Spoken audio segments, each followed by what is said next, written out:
Brought to you by Agilus Diagnostics. Health test की बात आती है तो मैं भरोसा करता हूँ India largest diagnostics company Agilus diagnostics. खुद को टेस्ट करते रहो। रूस के न्यूक्लियर नियम कायदों में बड़ा बदलाव हुआ है। पुतिन का अपने देश के न्यूक्लियर डॉक्ट्रिन में बदलाव करना कई देशों के लिए चिंता का विषय है। ऐसा माना जा रहा कि रूस ने ऐसा इसलिए किया ताकि यूक्रेन का सपोर्ट कर रहे देश उस पर हमला न कर सके। अमेरिका और कई यूरोपीय देश ने हाल ही में यूक्रेन को लंबी दूरी के हथियारों के इस्तेमाल की इजाजत दी है, जिसके बाद पुतिन ने यह कदम उठाया है। रूस के राष्ट्रपति व्लादिमीर पुतिन ने कहा है कि अगर कोई देश जिसके पास परमाणु शक्ति नहीं है, अगर वो किसी न्यूक्लियर पावर वाले देश के सपोर्ट से रूस पर हमला करता है तो इसे रूस के खिलाफ जंग का ऐलान समझा जाएगा। अगर रूस के खिलाफ बैलिस्टिक मिसाइल का इस्तेमाल हुआ तो जवाब में परमाणु हमला भी किया जा सकता है। ये जो बदलाव पुतिन ने किए हैं उसके मुताबिक अगर कोई देश रूस के खिलाफ ड्रोन हमला करता है तो इसका जवाब न्यूक्लियर डिटरेंस के तौर पर भी दिया जा सकता है। रूस की सेना इस तरह के हमले का करारा जवाब देगी।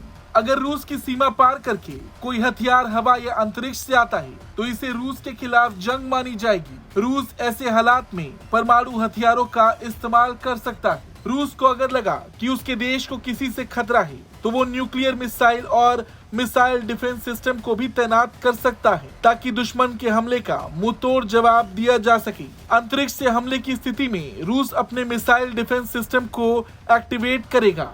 साथ ही स्पेस में भी हमला किया जा सकता है। इस तरह के हमले में न्यूक्लियर डिटरेंस का इस्तेमाल भी किया जा सकता है। पुतिन को लगता है कि रूस के खिलाफ गैर परमाणु संपन्न देश में अगर न्यूक्लियर पावर वाले देश हथियारों का इस्तेमाल करते हैं तो ये रूस के खिलाफ मिलिट्री डेंजर है। ऐसे खतरों से बचने के लिए न्यूक्लियर हथियारों का इस्तेमाल भी किया जा सकता है। रूस की न्यूक्लियर डिटरेंस फोर्स में जमीनी, समुद्री और हवाई सेना शामिल है, यानी दुश्मन पर रूस इन तीनों जगहों से हमला करेगा। रूस पूरा प्रयास कर रहा कि किसी भी तरह की जंग और ना हो, खास तौर से परमाणु युद्ध ना हो। इसलिए रूस ने दुनिया भर को चेतावनी दी है कि अगर किसी ने रूस के खिलाफ बैलिस्टिक मिसाइल दागी तो रूस इसके खिलाफ न्यूक्लियर हथियारों का इस्तेमाल कर सकता है। न्यूक्लियर डॉक्ट्रिन में बदलाव यूक्रेन के साथ साथ उन देशों के लिए भी एक तरह से चेतावनी है जो यूक्रेन की मदद कर रहे हैं। रूस की ओर से ये बदलाव अपने आप में बहुत कुछ बयां कर रहा है। पहले भी पुतिन न्यूक्लियर हमले की धमकी